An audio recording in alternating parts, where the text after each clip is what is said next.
what is it that this board needs to do? What steps could this board take to demonstrate to an entity such as SACS that it is actually adhering to the policies that it has established? I recommend that we consider the possibility of asking AGB to come in and to address this board, to meet with this board, and to discuss methods and approaches to addressing that specific issue. So it's a two-pronged approach. So that would be from the perspective of clarification and also developing a pathway forward. And then the third thing is that we have, between now and March 15th, a responsibility ourselves to demonstrate that we are in fact doing what we said we were going to do in the initial response to SACS that went out in May earlier this year. So we have three approaches that we're recommending would be the approach to addressing that specific set of issues with SACS. Mr. Chairman, I understand this, but it's not looked at an old movie.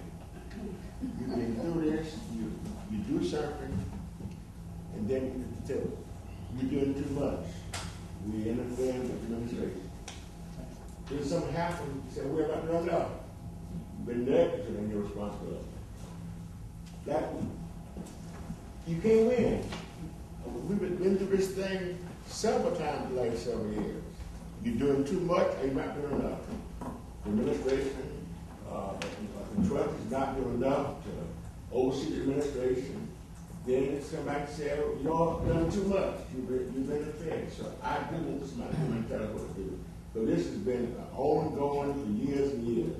Years and years. It's an old movie. Well, I look at it a little bit like Goldilocks,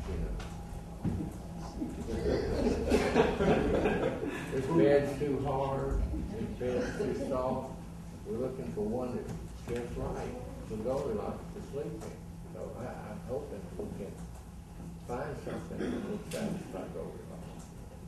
Well, Goldilocks is a two-way story. And I'm sure SACS and our alumni association and the community in general probably think that we're an old story too, trustee board. But I think this board is an old story. So that's why we get these letters. We're all sitting around this table and in this room, although we get these letters why we got them in the past. So that's all. Try to act like we don't know why. We have a history, we have a reputation, and people are calling us on it.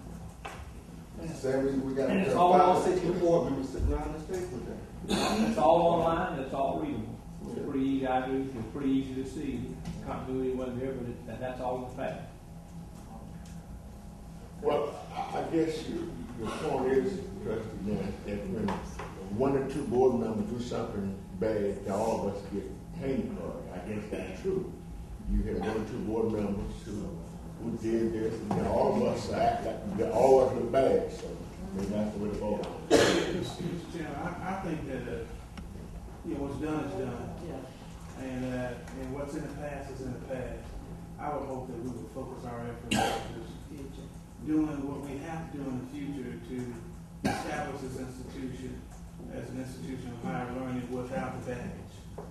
Proof is in the pudding. Folks are tired of hearing us say what we have to say. Folks are tired of hearing us, seeing us do what we've done. The proof is in the pudding. Let's just put our nose to the wheel or our shoulders to the wheel and get it done. And I say that, just 1 second, I say that, what's done is done, that's behind us. I'm just interested in focusing on going forward. Whatever we have to do to go forward. There's so much, when I read this letter, it just reeks with all kind of innuendos. And some really significant things that have occurred. But, they have a role to play. And first of all, we should respect the role that they have to play. And secondly, we are guilty as charged. A lot of things that have happened to this institution, as I've said year after year, have been self-inflicted wounds. And we just need to move beyond that and make an effort that we're going to move forward together as a board. Now, I don't want us to discuss what has happened in the past, how they look at us. I just want us to focus on our future.